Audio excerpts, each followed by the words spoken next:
Welcome students in class of geography. Uh, we are studying chapter 9 soil resources.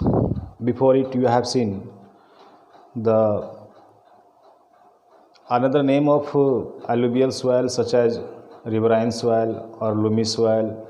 Then you saw the classification of alluvial soil, that was Bhangar and Khadar, and today we will see the characteristics of alluvial soil, means the properties of alluvial soil. So first property is this alluvial soil is made up of sediments. What are sediments? Sediments are eroded materials. Those are transported by the river water. When these sediments are deposited on the banks of river, after long time those sediments are changed into soil, that is the alluvial soil. So first characteristic, alluvial soil is made up of sediments. Second is in upper course of river. Upper course of river, it means there are three courses of river: upper course, middle course and lower course. Upper course, when the river comes down from the mountain into the plain area, and that time the width of river is very less, and speed of current, speed of water is very high, so the rate of erosion is also very faster. In middle phase, it is in the plain area such as the Gangetic plain. In this, the width of the river increases and speed of current decreases, and eroded materials are deposited on the banks of river or far away from the banks of river in the case of situation of flood. And lower course of river, when the river goes to meet to the water body, such as the river Ganga meets to the Bay of Bengal in West Bengal, so this phase is considered as the lower phase. So in upper course of river, these soil particles of alluvial soil particles are large and non-uniform in shape. Non-uniform in shape means their shape is not fixed. But in lower course of river, these soil particles become small and their shapes are also uniform, means fixed shape. Almost all the particles are found of the same shape. These large soil particles with non-uniform shape, this is found in Piedmont plains. These Piedmont plains are the plains, those are found at the foothill of the mountain, at the bottom of the mountain.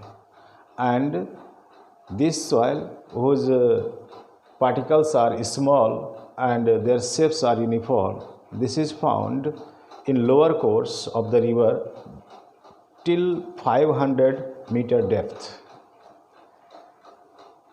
Again, in upper course of river, this alluvial soil is dry, porous, sandy, clay, and it consists organic matter.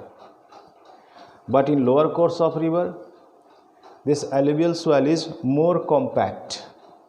Compact means tightly packed. Particles are tightly packed.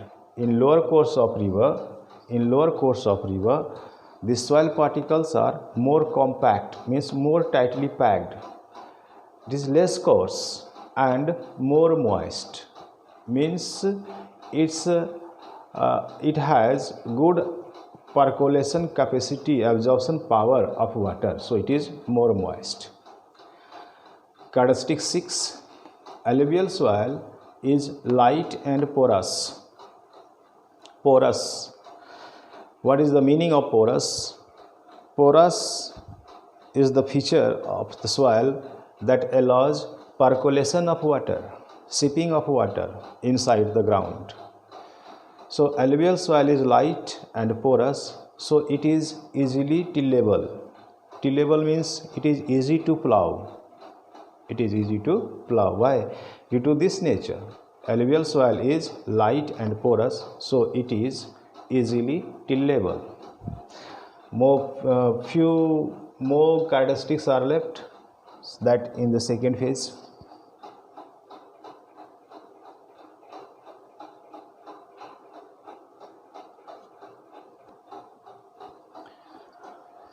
Few more characteristics are left of alluvial soil.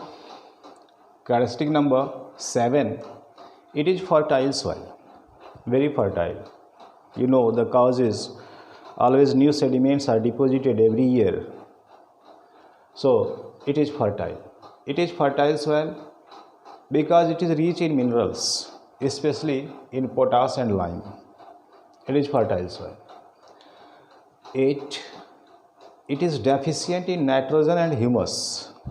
The amount of nitrogen and amount of humus is very less. If we compare the amount of humus, then black soil has more humus than alluvial soil.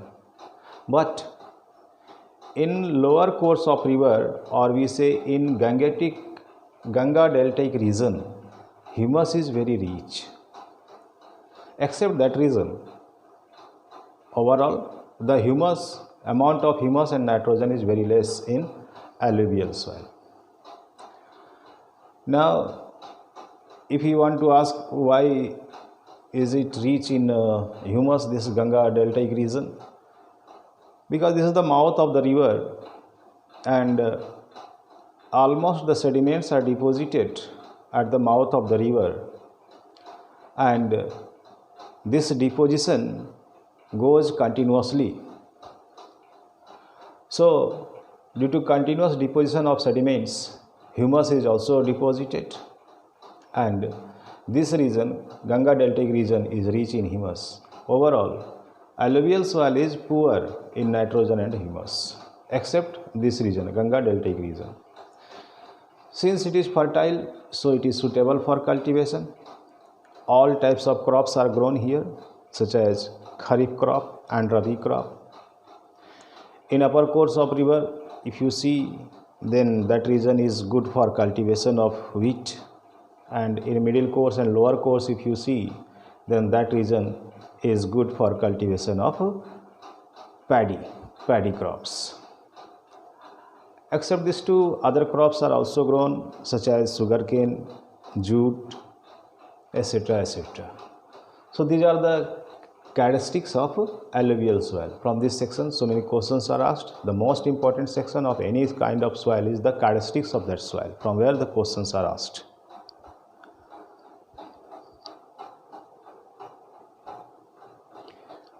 Now, second type of soil is black soil. It is also called a regur soil. A regur soil due to its color. Since its color is black, so this is called a regur soil. Now, one question is, why is the color black? The color is black due to its origin, because black soil is formed by weathered lava rock. Lava, that is the solid form of magma, after solidification of magma, that lava becomes black, and after long time of weathering of lava rock, this black soil is formed. Since its color is black, so it is known as regur soil. It is good for cultivation of cotton, so it is also known as black cotton soil. And this is the example of residual soil, residual or in situ soil, that I have explained. There were two types of soil on the basis of its origin. While the rocks are broken at its own place by the forces of nature, such as the heat, the rain and water, then that kind of soil is called residual or in situ soil. Another was ex situ soil. When the rocks are broken, these are transported for long distance by river water, and again these are deposited on the banks of rivers. Those are changed into soil particles. So those are ex situ soil or transported soil.